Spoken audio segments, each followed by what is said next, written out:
Novembre 2030-2025.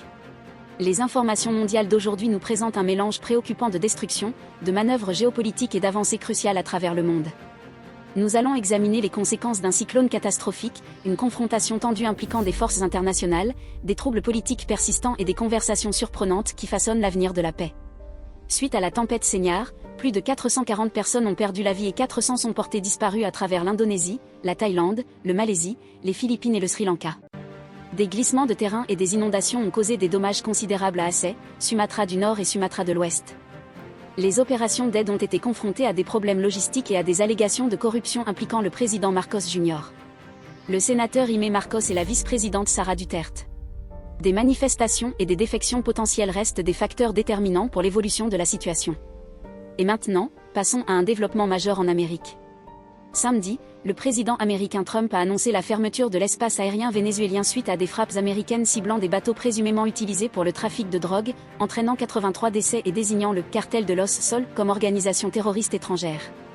Les États-Unis ont déployé des actifs navals et lancé une enquête. Les Alliés ont condamné l'action, tandis que Petro et Lula ont adopté des approches diplomatiques, et la Chine a soutenu le Venezuela. Ensuite, nous allons nous tourner vers Israël où une bataille juridique importante domine l'actualité. Le Premier ministre israélien Benjamin Netanyahou a demandé un pardon au président Isaac Herzog, arguant qu'il était vital pour l'intérêt national au milieu de son procès pour corruption. Le procès, qui dure près de 6 ans, intensifie les divisions politiques. Netanyahou nie toute faute dans l'acceptation de cadeaux et d'influences médiatiques, citant des défis nationaux majeurs. Les dirigeants de l'opposition ont exigé sa reconnaissance de culpabilité et sa démission. Sur le plan mondial, il y a une tentative de naviguer dans des négociations de paix complexes. En Floride, Rustem Umerov, de l'Ukraine, s'est rencontré avec Steve Witkoff et Jared Kushner, ainsi que Donald Trump, pour discuter d'un plan de paix de 28 points. Le président Zelensky s'est rencontré avec Emmanuel Macron en France. La Russie a mené des attaques de drones sur Kiev, causant des victimes et des pannes de courant. Le Kazakhstan a exprimé sa préoccupation concernant les cibles civiles. Le plan impliquait des concessions territoriales et des limitations sur les garanties de sécurité de l'Ukraine. Ensuite, nous nous intéressons à un résultat électoral clé avec des répercussions significatives. Le 27 novembre 2023, la Honduras a organisé une élection présidentielle avec 6,5 millions d'électeurs ayant choisi entre Xiomara Castro, Rick Simoncada et Nasri Asfura. Des préoccupations concernant la fraude électorale ont été soulevées. L'élection a eu un impact sur le Congrès et les responsables locaux. L'économie a connu une croissance modérée et le taux de criminalité a diminué.